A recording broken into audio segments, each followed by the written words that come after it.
Hola, quiero leer de este libro, Orar los nombres de Dios, el nombre, el que vive.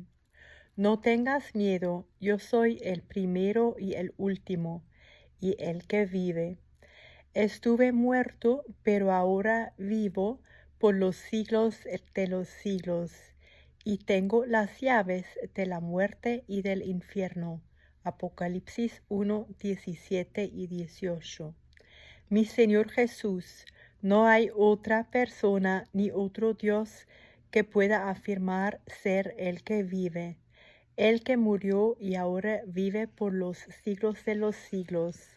Como aquel que vive, solo tú puedes darme esta vida plena y abundante, pues venciste a la muerte y el infierno.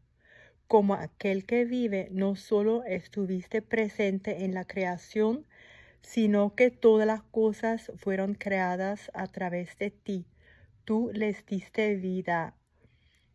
Me has vivificado en mi carne y me has dado vida abundante en mi alma.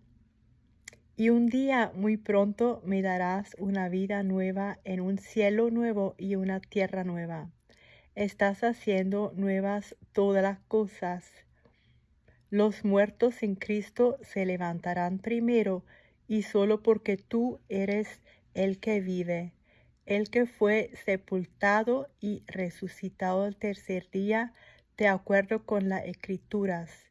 Y no temeré, porque la muerte ya no tiene victoria ni aguijón. Gracias sean dadas a Dios, quien nos da la victoria por medio de nuestro Señor Jesucristo, aquel que vive. Amén.